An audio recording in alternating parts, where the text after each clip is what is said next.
This project is an honest and in-depth perspective of and from former students of Milton Hershey School.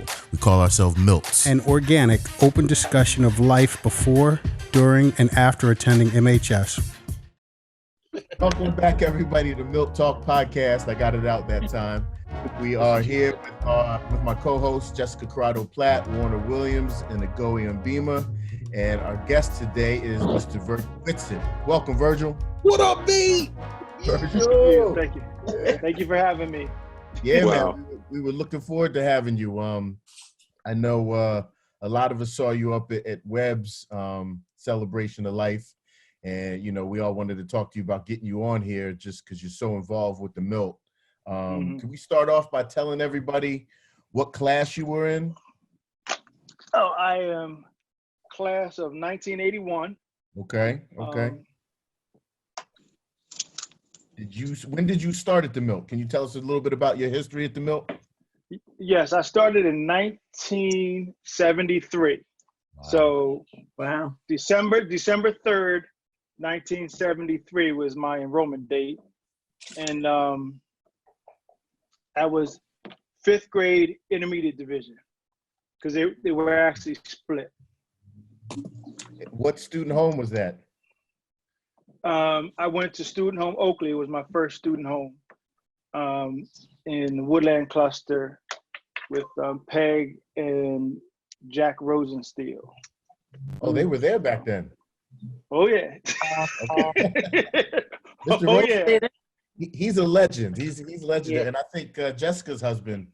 Yeah, he was Scott was in Oakley, and he had him. They had those house parents, and I've heard some stories. Yeah, there are some stories. It's probably it's an on or off instead of black-white situation. Either you had a great time or you had a struggle. That's it. Mm-hmm. And it was really just, if you knew how to follow the rules, you had a great time. Yep. If you struggle with the rules, you had a struggle. That's true. I know Mr. Rosensteel was known to be a tough SOB. So, but I never heard that he wasn't unfair. That's one thing I never heard he was unfair. No, he was fair, and some people will, have their own view. Me personally, I love the man. He taught me how to tie a tie, taught me how to, be pretty much who I am, because I had 4 years in elementary or middle school. That was enough to give me everything I needed for the next 4 years. Okay. So to me, I say I love the discipline that I hated back then, put it that way now, because I see what it did for me. But no one likes it when you're going through it. So yeah, but as far as how he treated me, he was fair. But I knew how to follow the rules. Simple as that. Yeah. They said put your curtain 6 inches apart, open up the bottom window, whatever, 6 inches. It's 6. It's not 12. Right. Get the rule and get right. I forgot about that rule. It's like pin your socks when you go to take a shower. Mm-hmm. You don't pin your socks. Your name tag is in the sock. They know whose sock's not unpinned. Right. So it was just follow the rules. And I was just gonna say, Virgil, give us a little bit of a background history. But we know you got there in '73, but where are you from originally? Set it up for us and explain to us what the kid was like that got there in '73. Okay. Where are you coming from? You know what I mean? All right. So, I grew up in Media, Pennsylvania. It's where I live now. Close. Media, Pennsylvania is an integrated town back in the '70s. One Media Elementary. We were all integrated, but there were 2 black neighborhoods. So I lived in North Media, the rich black neighborhood, because my dad was a foreman at Boeing. And there was South Media, the working class, or the other side of town, where his workers lived. I don't know. But we basically all went to the same school. We went back to our neighborhoods, and we had friends at the boys club, so everybody got along, kind of like the Milt. Mm-hmm. So I'm the youngest of 8, and my mom, by the time I came along, my mom had rules like be in by dark, and eat everything on your plate. Don't waste nothing. That's about it. Everything else I could do, especially in the summertime, I would just run wherever I had to be. Just had to be home by dark. And I don't know if it was the same for you guys when I was at home until 10. So in the summertime, I would be out playing. My mom would just stand on the front porch and yell. And her voice was like the chimes. You could be 4 or 5 blocks away. You heard Virgil, and it was like an intercom in the neighborhood. And it was, there was no cell phone, and she couldn't text you, but you needed to get on your bike, or if you had a bike or run, you had to be home in about 5 minutes. Right. Simple as that. Well, so you said you were the youngest of 8. Youngest of 8. Did any of your brothers or sisters go to the Milt? So when my dad passed away, I was like 8.5, almost 9 years old. And the science teacher in 4th grade knew about Milt and Hershey, and that's how I got connected. Okay. And then from there, my sister was the next youngest. They weren't taking ladies at the time. She went to Charles E. Ellis. Okay. And if you look at the history back in the late 70s, early 80s, some of the girls, like Chris Cook, for example, her brother was at the school, and she was at at Charles E. Ellis with my sister before she came to the Milt.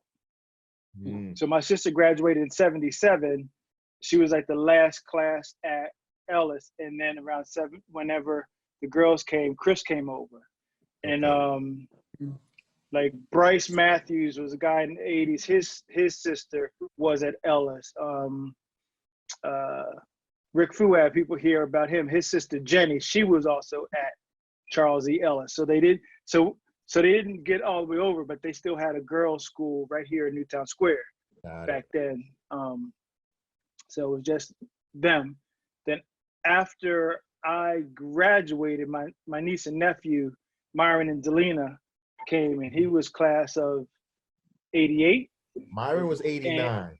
89, and she would have been 88, and she got out. Yeah, she was in Conestoga for a little bit. I remember. I had a crush on her. She was one of them.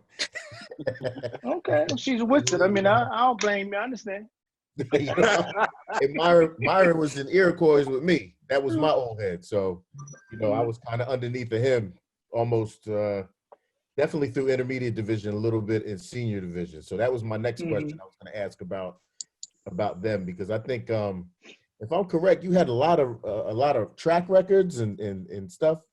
Is that right, Agoe Warner, Jess?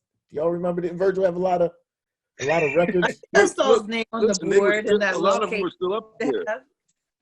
I got a couple records that are still up there. That's got to feel good. At the school, the high hurdle record, I think it just got broken like 2 years ago by a senior. Matter of fact, no, my record, I had a record at, I think it was the District 3 record, and a guy from Trinity broke it. Okay. Or my state record or something like that. I don't know if the record may still be at the school. I'm not sure. I mean, that's a long time, bro. I know the intermediate record's still there. So damn. So one of the two is still there. That's Virgil, tell me something, because you were saying something about intermediate division being split. Yes, well, fifth grade in the 72. So I don't know how many years in the 70s.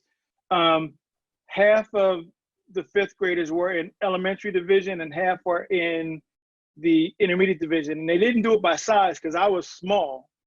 They may have done it by maturity, because I maybe came from a home where they thought I was more mature than down in the intermediate division. I mean, elementary division. I'm not sure how they picked me. Right. I'm kind of glad they did, but I don't know how. And I think over the years they split fifth grade back and forth. If you look at history, sometimes fifth grade was elementary, sometimes it was intermediate, and sometimes it was split. Didn't know that. Yeah, I didn't know they did that.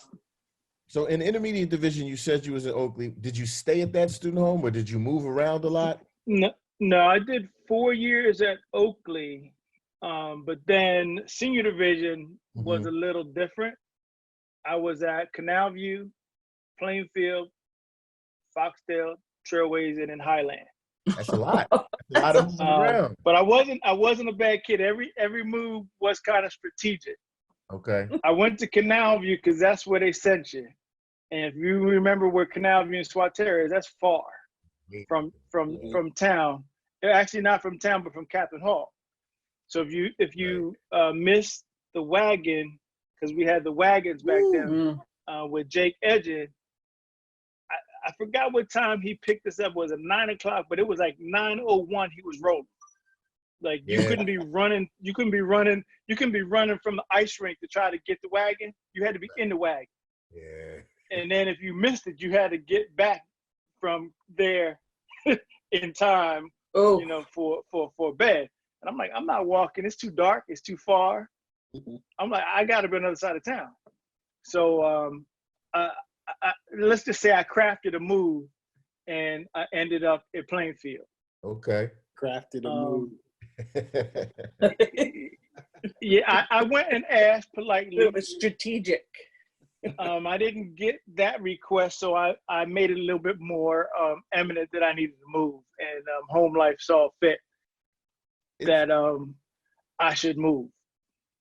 It's So interesting. What moved to your third student home in senior division? So when I went from Plainfield to Foxdale, I was moved to Glee Club, and I was in Glee Club in 79 and 80.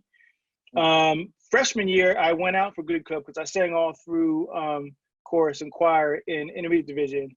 And I went out and I went through like a round of singing, and he kind of does some cuts. Virgil Whitsett did some cuts. And then he makes you sing parts with, like, he'll put a baritone and a tenor together and make you sing like a little piece of a song. So he picked me and Jeff Robinson, both freshmen, to sing this little piece of a song.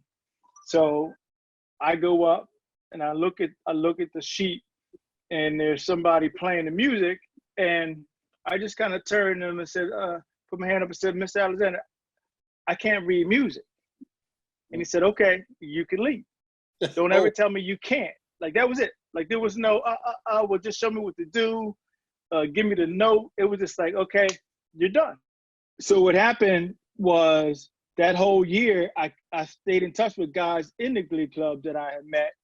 And that summer when they did tryouts again, he just brought me on. I never did another like singing a piece or anything. He just said, okay, and you're going to be, I don't have any room in second tenor, but you can sing baritone, you can come in. So I was a baritone for 2 years. And, you know, that was that.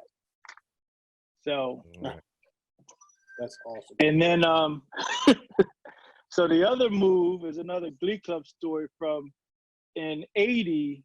It was my second spring tour. I did 2. After that, we got a invitation to go to North Carolina and fly. So again, I had this dream that the plane crashed. So I went to Virgil Alexander after practice one morning, being very honest, being Virgil, and said, Mr. Alexander, I can't go on this trip because I'm afraid to fly. And he said, well, I'm not going to make you go on a trip, but you have up until we leave to decide and let me know. So I kept practicing and everything. So they went on a trip, they came back, and everybody knew I had told them about this dream. So they were, oh, you're crazy. The plane didn't crash. We had a good time, whatever. And I said, yeah, but I wasn't on the plane. Mm-hmm. So my dream was me on the plane with y'all dying, and I didn't go. So I'm good. And then after that, Mr. Alexander said, well, we're back. you made your decision to not go. So since you didn't go, you can't sing anymore. Oh. So again, tough love from Virgil Alexander. But what happened, I was in John Murray's home. He liked me. So he kind of held me in there as long as he could. And Home Life eventually said, you know, he's not singing. So he can't stay in there. So he's got to go somewhere else. That's when I went to Trailways. Right. And I didn't do anything else strategic after that. They closed Trailways after a while to make it a girls' home. And then they moved me to Highland. Then I graduated from Highland. So that's my trail of all the homes that I was in. All the different homes. It sounds like you were really active in a bunch of stuff. I mean, obviously we talked about sports and singing and stuff, but were there other things that you were involved with at the Milt? Yeah, like when I got to the intermediate division, I remember they had this program where you weren't with your regular class for like a week or two, orientation with who was the religious teacher down there that used to do the orientation? Mr. Cook? No, it wasn't Cook. It was the intermediate division. Jerry Long. Jerry Long, I think it was. Right. So you sit there and they literally taught you a little bit of history, a little bit of everything you need to do. And you went to lunch, you sat at the orientation table. And I remember about a couple of days in, they're like, okay, we got to find out if you guys can swim. So tomorrow you're going to go, instead of coming here, you go swim. So I was going to swim, and one of the guys, I don't even remember who it was, and he was probably like a 6th grader. He had been in orientation for about a week. He was like, just tell him you can't swim and we could play water basketball. I said, okay. So I told the teacher, it was probably Mr. Hanson, I can't swim. He said, okay, you just go over here. So get comfortable. You could play like water basketball, standing up to your chest or whatever. So we played basketball for like a week. Then I got bored and said, okay, I take the swim test now. He never taught me anything. And I said, I'll take the swim test now. I went to the end of the pool, swam the end of the pool. He just looked at me like, oh, you got over. And that was the end of games. Right. But that story was like, by the time I got to the student home and I started to see how things work, if you were in like chorus or choir, you didn't do the same chores. You got to leave early. Right. So I started singing. Right, because I'm like, where are those guys going? Oh, they're going to choir. I said, I can sing. So I did that. And then at night, doing all the chores, I'm like, where are those guys? Why are they not like here? Oh, they're at wrestling. I could wrestle. whatever I could do, and wherever they were going, that's what I did. So I wrestled. I was on the gymnastics team. I'd say choir, chorus, anything that, anything to get out of the house or get out of extra work, that was Virgil. So learning how to navigate and build. Right. And the only thing I wanted to do was play football and run track, but in 5th and 6th grade, we didn't have that. So I just did whatever else was out available. And I started running track in 7th grade. They had 7th and 8th grade track. And back then it was, they had A, B, and C class. They did it by weight. So I was a C class sprinter because I was like 70 pounds, you know, but yeah, I took advantage of everything, including scouting, because I had my weekends tied up. I was like, I ain't gonna do extra work. I'm gonna do scouting too. So who was your track coach when you were running track, Bert? So back then, I forgot who was the intermediate division track coaches, but by the time I hit 7th grade, that was Leroy Galloway's first year. So he coached the sprinters. Like Leroy Galloway was my coach my whole career because he coached the sprinters for 2 years. And, you know, then in 9th grade, it was kind of like, there wasn't really JV. You were kind of, I don't know what it was in 9th grade, but you just ran. And he was always coaching sprinters because he wasn't the head coach until Shellhorn retired, almost the end of our career. So he was an assistant coach. So I don't remember who the. Oh, okay, go ahead. yeah, I don't know if it was like Bortel or Evru. I don't know who the 7th and 8th grade head coach was. I'd have to look at the Acropolis. I don't remember. All I remember is Coach Galloway. What's interesting is I don't remember having a track team when I was in intermediate division. I don't remember running track. I remember playing football for Coach Bob Shellhorn, who was probably one of the most 7th and 8th grade infamous coaches in history. And teachers. And teachers. I mean, and it was weird because I never seen such a ruthless track coach become an art teacher. That was the strangest thing to me. and a gum chewer. Yeah, at that. So, you were talking about there was guys that were in your student home and different things. Who were the guys that you looked up to? Who were your guys? Like, who were your OGs or your old heads? Some of the guys that names we might not know, but we should mention. So back then, there were guys that played basketball. You know, you would have remembered the Wells brothers, Jimmy, Reggie Wells. Then some of their underclassmen would have been like Sam Parrish, would have been like Joe and Merle. They were all, because everybody ran track because we didn't really have many guys that played baseball.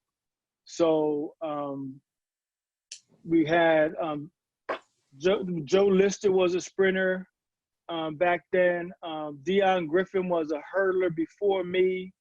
And I looked up to all of those guys. And as I got up on the hill and started to not really hang with you don't hang with the upperclassmen, but be around them, you know, as a 9th and 10th grader, they were my guys that were like, this is where you go in town, and this is what this is what you do. But like in the intermediate division, the varsity would come down for like Cocoa Bean. They would come down for lunch, and then you would see all those guys like, I want to be like them. And you didn't even remember all the names. They were just big. You know, I was little dude. They were just some big dudes, you know. But really, like, you have a lot of people that, with all of our history, even us from the 80s, we're starting to be cloudy in the history of like, well, who was the what is that Big 33 candidate like Dave Hurdle and those guys, because you had all these guys since us that have achieved, right? We definitely have the 81 basketball team is kind of infamous because of the championship. The 80 and 81 track team won 2 championships. So we had our own legacy, but before us, guys like Joe Lister and Paris and Joe Thompson and those guys, they went to districts, but we had never gone to districts before. Like they were just starting to get to states, but like Leroy was just starting to put more and more of his coaching philosophy into the sprinting as it was building up to where we came and where we left it off to you guys. That's cool. That's cool. Here's a question for you. So you said you have you're the youngest of 8, and you were the only one that went to the Milt. That's a different. So when you went, how was your home? How was your life in media different from your life at the Milt, especially since you were away from all of your family? So for me, it's kind of like that cliche you hear in that the movie The Blind Side. Oh, I have my own bed. Well, I didn't have my own bed at home. I always, was 3 of us in this bed. Then I moved to, this room with my sister and that room with my sister, because we had 5 rooms, but we had as everybody got older and needed their own space, the little ones had to kind of stay together. Gotcha. So when I got to the Milt, it was like Boy Scout camp, summer camp, all like I had my own stuff. I had, a hobby locker I could put my own things in. Right. I had, you know, a locker to hang my own clothes in. You know, I was ecstatic to be in a place where I could have my own stuff. Right. So Virgil, I want to make sure I got this. Are you the president of the Alumni Association right now? right now I'm a past president of the Alumni Association. And how long were you the president? 2 years ago, I was the president, and I was a vice president for 2 years before that. Okay. And you're still involved, I'm sure, even though you're not president? As the past president, I am still elected board member this year, and I'm going to run again, but I'm the chairman of the Cancer Care Committee right now. Okay. So I'm the Can you tell us a little bit about that? Well, the Cancer Care Committee was started back quite a few years ago when Bill Koski and there was another student, Chloe, when they got sick. And they had the 24-hour walk for Chloe. She subsequently passed away before she graduated, and Billy.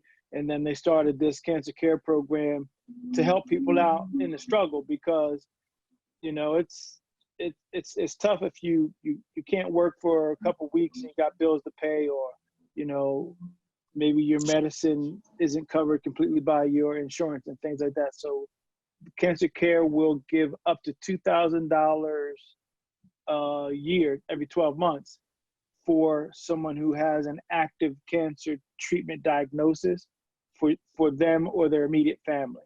And so and like this is for alumni, you know, son, right? daughter, alumni. Okay, so this is separate from the school. This is all the people, students who went to the Milt afterwards, looking out for each other. Graduated, yes. That's all. Okay, I know we definitely want to make sure we get that information from you at the end, so we can post it to the rest of the Milts. I know for me, and I hear it in a lot of the stories, that after people leave the Milt, I think the first however many years, especially when we left, was almost traumatic. You know, you're still trying to acclimate to regular life again after being in the Milt for however long. And for me, I stopped thinking about the Milt for a little bit, and then you kind of gravitate back. You know, there was somebody on one of the chat rooms who said he hadn't come back in 20, 25 years, and then finally came back around, and, you know, how good that felt to be around his brothers and sisters again. So it's great to hear, you know, people like you, the Philippas, and some of the other people who put in the time to keep things organized. So, you know, I wanted to thank you for that. I wanted to ask you, what is it about the Milt that made you, inspired you to keep being a part of the Milt and keep things organized afterwards? So if you look at it, I've graduated 39 years, spent 8 years there. So large majority of my life was Milton Hershey centered. The thing is that as a board member, and I was on the board twice and serving in the different offices, and you learn that there's some reports where we realized that the average alumni for any organization, colleges, whatever, you become an alumni and you spend so many years trying to figure out what you're going to do with your life. Then you start doing it, and then you come back. For the high school alumni, that's about 10 years, 10, 12 years, where you go out, you join the military, you go to war, you get out, you get married, you get divorced, you start a career, you start a family, and then 10, 11 years, one of your buddies says, hey, you should come back to Hershey every, you know, like September, we have homecoming. And by then you're like, oh, I'm kind of missing dudes. I remember people that I used to go, you know, hang out with. Let me go check it out. And then you go, I should have done this. So we know that happens. That's just the science, the social science of what happens. You have a life to live. So you're not expected to come back on year 2 and run for office. Right. But it's the, you know, year 10 through 20 that comes back historically and holds up those organizations. So for me, it was about 10 years. I came back for 2, the first 2. And then I was in the military. Like I didn't do so well at college the first time. So I was in the military, married, divorced, and I'm in DC one day. My buddy's like, you know, Anthony Steele, class of 81, was like, you should come back up to Harrisburg, come up for homecoming, because he lived up in Harrisburg. I'm like, yeah, maybe, whatever. I'm in DC, I'm doing my own thing. Mhm. So I came up, and then after that weekend, I'm like, wow, I just spent a weekend with all these people, and it was like I had put life with the Milt on pause. And then I went, I hit 322, and I hit the rotunda, And they kick back and then in. it went play. And it was like, hey, hugs. And I'm like, I go to war with these folks down in DC. They don't know me. Right. I just hit play in the rotunda, and it was like nothing changed. Like no skip. Yep. No one said, where you been for the last 10 years? Oh, Mhm. mad at you. I ain't seen you. It was like love, love, love. Yeah. Yeah. And I've not missed one since. Oh, wow. I feel like we need to go back and touch on, because when I tell people that I'm going to homecoming and I'm like, oh, it's like for the whole weekend. And other people are like, what? The whole weekend? Because normal high schools are just like, oh, you have like a dinner out one night, you meet at a bar, whatever. But I feel like our homecomings are unique because they do last, what, 3-4 days? Yeah, They don't last. They Sometimes don't last 5, long enough. You know how if you can get it Yeah, right. it could be a week. It could be. It could be. You know, But one I of feel the, like there's a lot of if you start activity. it right. Like, it's very organized. It's very, I just feel like people are like, you have to take off the whole weekend. I'm like, yeah, and probably the following week, yes. yeah, to get back And right. mine is solidly Thursday through Sunday. Yes. Yes. Like, so, yeah, it's come up, first it would come up like Saturday just for the day, just for you. Yeah. And then it was like, it's Thursday. Mhm. Like, that's part of it. Yeah, It is. Step your game up and I'm- get up on Thursday. I'm on 322, 3 o'clock now, on Thursday checking it. Like, Yep. I'm there. The And Yeah. I always try and See- tell people, because when you hear Milton Hershey school, that word school is what throws people off. They think Mhm. of their reference point, which is I go to school, I learn, and I go back home, and then that's it. Whereas I try and explain to people, the Milt was like being in college, the military, and jail wrapped in one. Because we lived up there, you're stuck with people who, you might not have ever known. You're told what to wear, when to wear it. Sure. You know what I mean? Like that, and it compares to that. So it's not really school.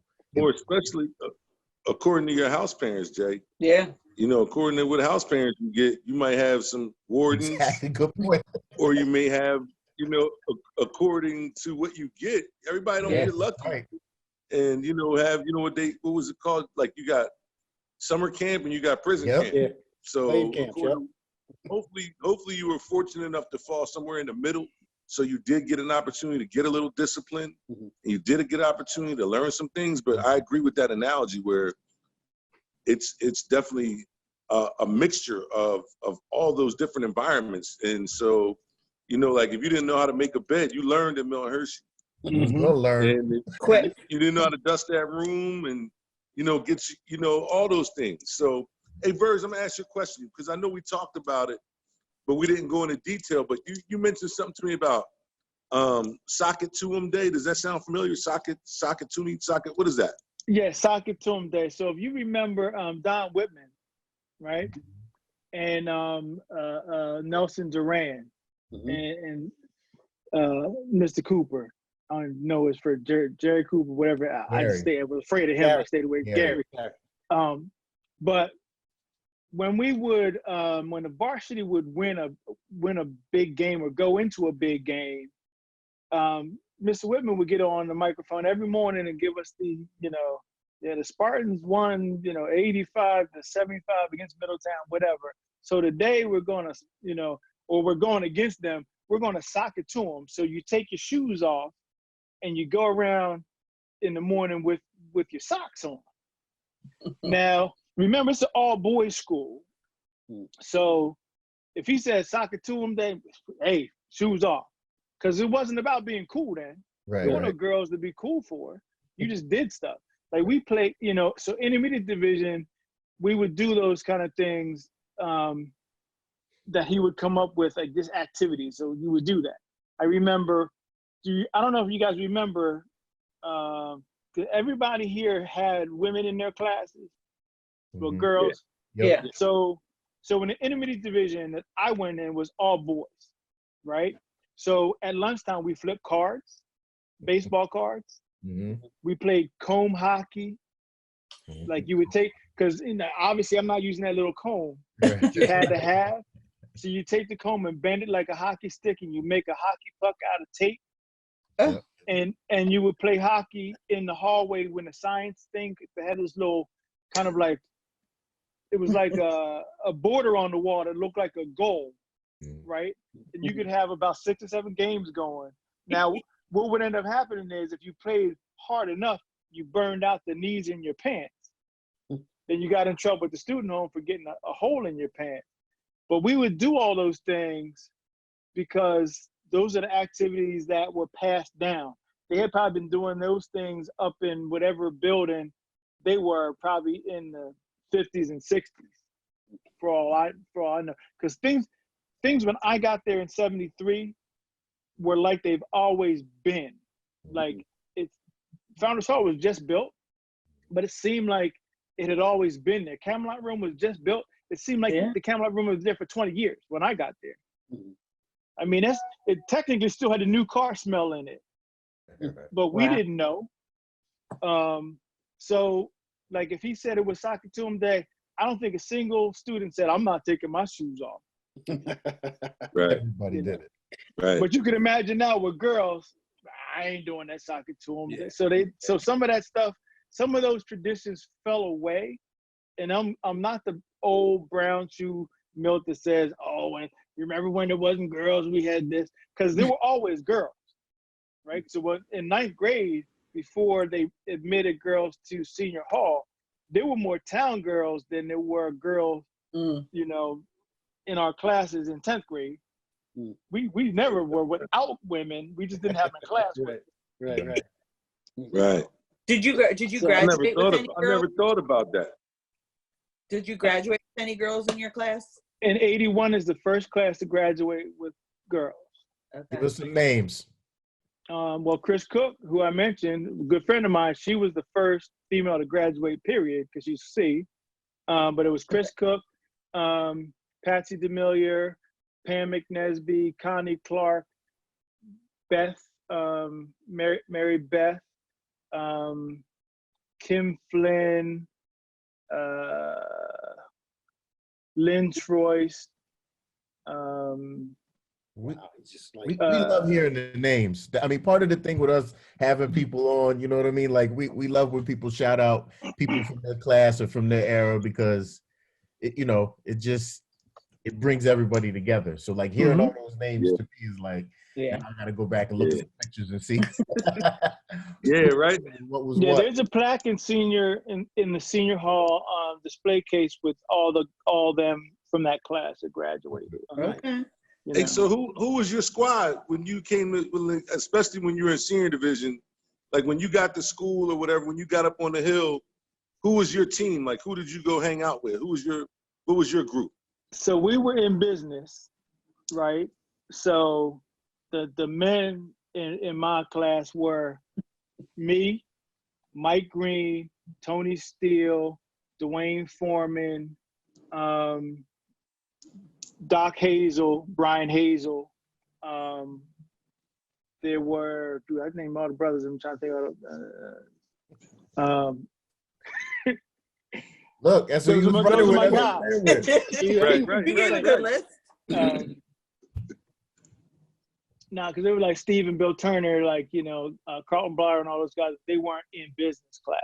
Trying to, so, and it was Chris, and just a few of them were in the college prep, and all the other girls were in business with us. That's why I know them all so well. Right, so, right. like. oh, that's the reason, huh?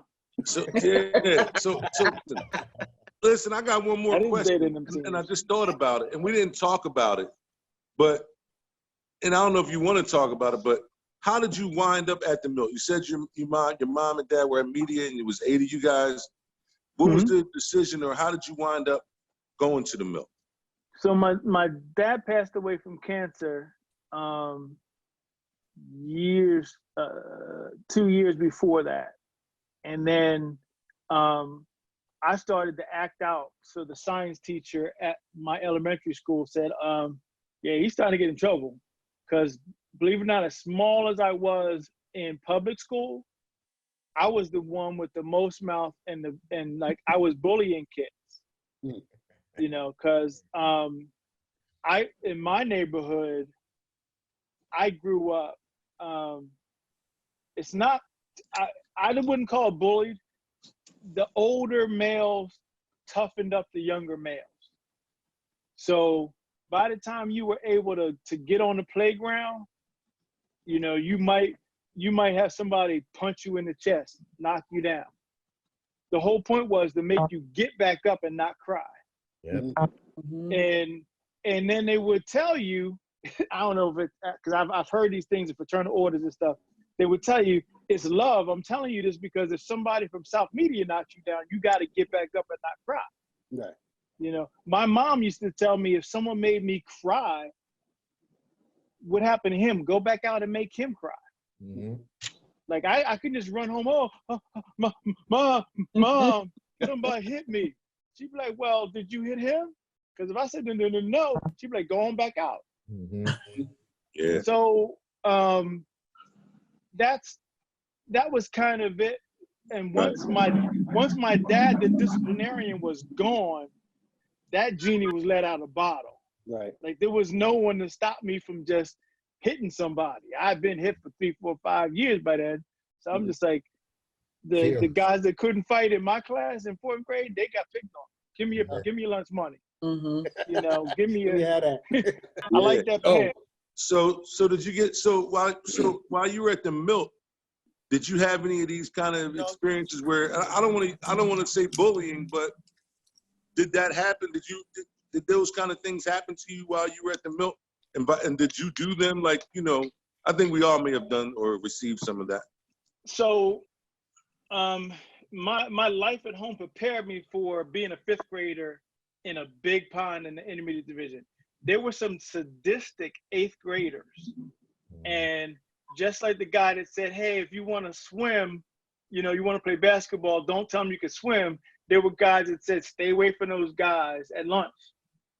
If you see the big dudes, don't go over there in the field where it used to be the field in the front. Mm-hmm. Come play over here with us little dudes, because that's not safe for you. It's not safe. No, it wasn't safe. I believe it. Because there were no teachers in that field. Right.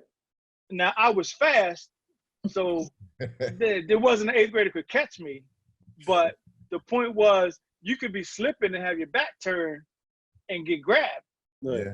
And then they do whatever, like, I don't know, give you a wedgie or whatever, like. Right. And I wasn't having that. So for me, I would just stay away from them. But then at the student home on the weekends and the substitutes were on, some of the 8th graders would like try to bully you, take you down into the mud room, put on hockey gloves, act like you're boxing. Now I'm a little guy, I'm like 3 foot something. They're like holding my head and like I'm doing like this and I can't, and they're just like hitting me and yeah, the thing was when the tears came out, just like in the hood, somebody was gonna get hurt.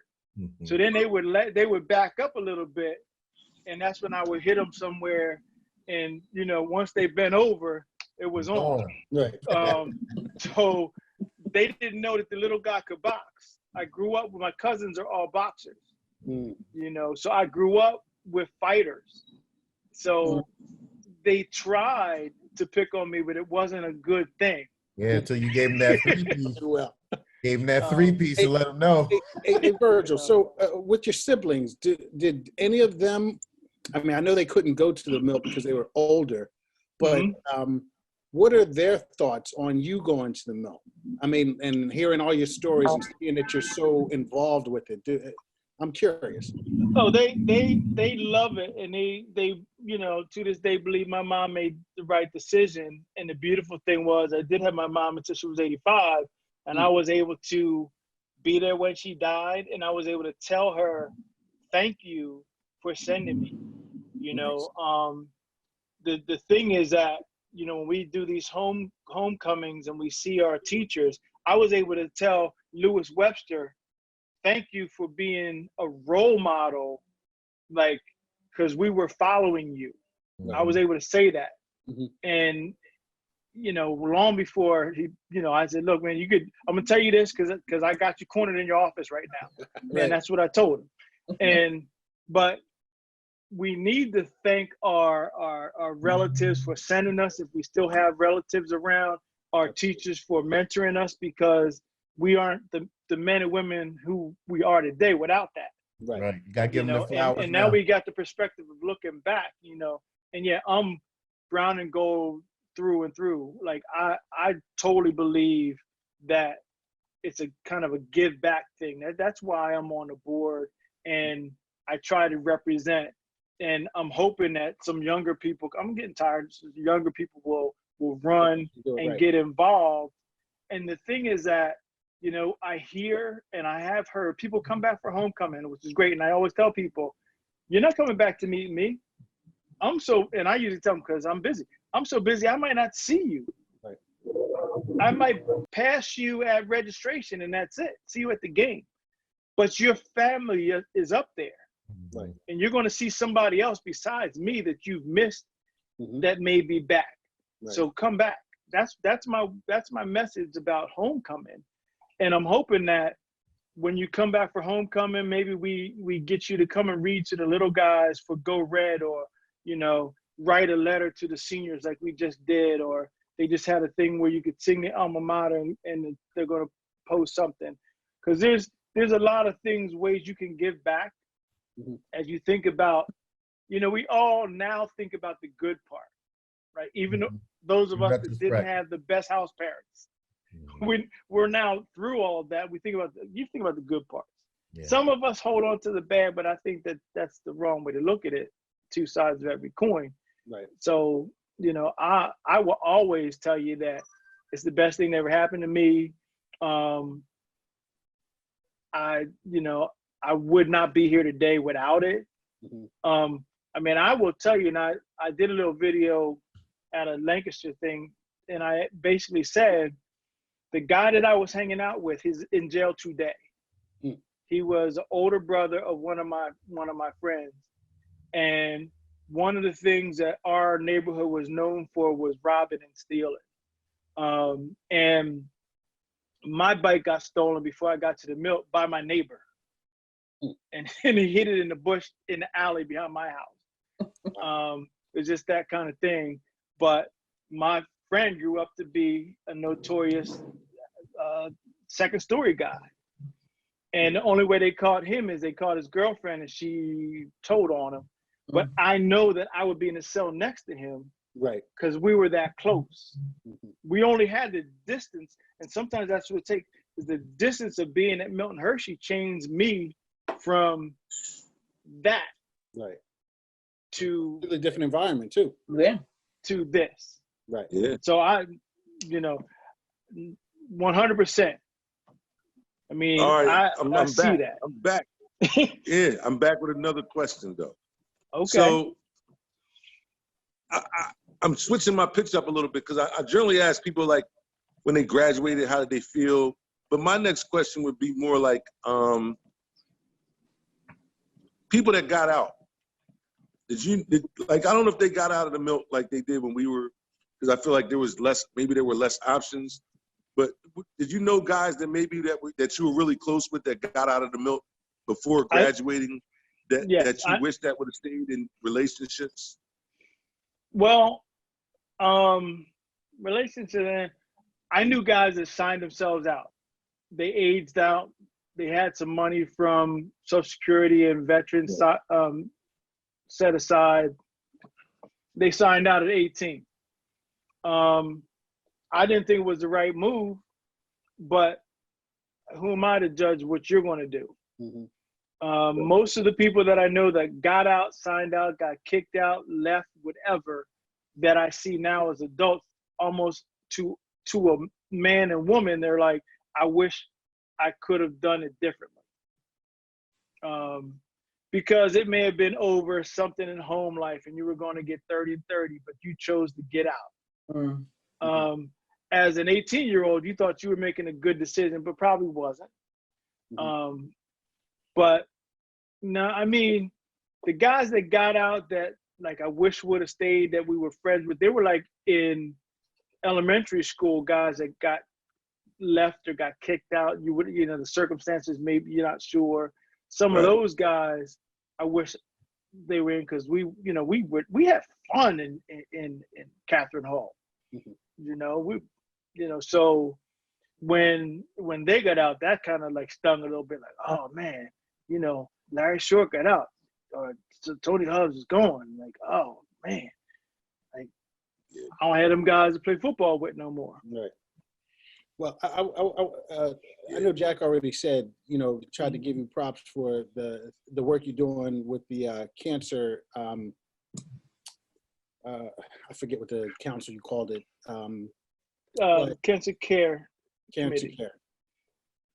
That hits home with all of us for another reason too, because when we were there, there was the guy that passed away that had cancer too. And I don't think anything was set up for him or his family. And that was Mike Troisi. You may know his older brother, Rich Troisi, and his other brother, I think Chris too. Right. Yeah. I mean, there was the Ronald McDonald Foundation because we were in school. It was a little bit different situation, I think. And I didn't mean to jump in, but that's what I was saying about what Virgil's doing outside of the Milt. Like, it's almost, once you cross that threshold of you graduated, it's a different monster. You know, and that's why, to me, Virgil, when you're saying you got to walk the walk and give back the way you can, like it's inspiring to me to see how involved you are all these years later. To us. Yeah, to us. I mean, but I'm just, you know, speaking for myself in that vein. I got you. You know, you see the brother's name up with the records and all that, and you would come up every now and then. I never met you before, Virgil. You know what I mean? I knew your name, but I never met you. So it's interesting to get perspective and see the time, because you're putting the time in, you know, and you know, with the time with the Alumni Association and everything. We're hitting our time here, and I don't want to get cut off by Zoom. So I wanted to ask you one last thing before we let you go. You've talked about a lot of different stuff. What would you like to see in the future from the Milt? I think they've done a good job of adapting over the years, like helping kids with that transition of graduating afterwards. And, you know, we'll talk about that gap of after you leave the Milt and you go live your life and then you kind of get perspective and come back. What would you like to see in the future, whether it was from Milton Hershey School or from Milts themselves? Well, so, you know, I've watched the transition from like Tony Colestra to Pete Gert. And like I said, I come back to homecomings and the energy is totally different. And inside the school right now, I don't see that they can, well, there's things that they could probably do differently, better, but they're educated. That's their job, right? My thing is that Pete is the right guy at the right time. The kids know it because he's genuine. Like, remember Johnny O'Brien, he was one of those guys that when you would sing the alma mater, he would like, you know, Spartans and all that. But Pete just lives it, right? And like Pete's approachable. He knows the kids. Like he's like principals that when I worked in the school district, they would just walk the hall and they knew everybody's name, and they would, you know. So that part's taken care of. The alumni, we're still for example, trying to get people from the 90s to see that connecting with us is a good thing because there's this network, and if we're together, we can help each other, and we're not quite getting that right. Again, there's the dues and like, why do I pay? And I talk, you know, and I talk to people like, I want to see programming for alumni that's more comprehensive of the whole body. And one of my desires is that homecoming changes a little bit more. It's changed a lot from when I graduated to now, but we want to be able to have more things for the younger folks. And when I'm talking younger, I'm 50 something, so I'm talking about the 30s, right? I'm not talking about the 19-year-olds. I'm talking about the 30s that might want a DJ at this point. And the thing is, I think some people are like, well, that's not my association, or I don't pay dues, or they just come up to see their friends. That's great, but you're still a Milt. Yeah. No matter, like, you can't shake that off. You graduated, you're us. Mhm. So for Come those up. out there that want to get involved, that maybe have been a little bit reluctant, where can they reach out? Where do you suggest that they, where's a good place? I mean, social media has changed the dynamic of a lot of the communication of all that. How would you advise them to get involved? Well, they can put their information on mhsalum.org. You want the alumni office to be able to send you information and email you, because a lot of things are done in email now. So you can't find out about programs that are going on if you're not connected that way. Right. And you can do that without paying dues, right? And the dues is $30 a year, which basically pays for your banquet dinner if you actually went to homecoming. But they want to know what your career is, because they want to try to help us connect in those ways. Maybe you can help another younger or just another alumni in your field that's in your area. And I'd like to see us connect better and not be, well, somehow I'm an association alumni and I'm not, like, it's not like there's different things. It's just one thing. It's just the Milt family. It's just the Spartan family, and no matter how you slice it, you walk, you're part of us. And to the point is, you were there, like, to the point of people that didn't, graduate. Yeah. You were there, you're part of us. We've accepted. Absolutely. You're part of us. Absolutely. Yeah, you put Every your single time in. class says, hey, man, you were with, I know you didn't walk, but you're with us. Come on up and hang out. Yeah. Absolutely. Is there Absolutely. anything you want to say in closing, Virgil, and to say to the people that we might not have covered? Just get involved and come back and hang with your people. Come back and see your people. And I think from there, like, they'll get inspired. Yeah. If you've never, what I can say is, if you're listening to this and you've never come to a homecoming, and we don't know when the next one is with all this crazy stuff going on, you got to come back. And before that, if you just can just see what the kids are doing, like how they're doing in basketball, how they're doing in football, how they're doing in all these different new programs that didn't even have, like the legal program and all of that, you'll get inspired and maybe you'll want to come back. That's all. That's Right. awesome. Yeah. Very cool. Thank you. Very much. Thank Thank you, big bro.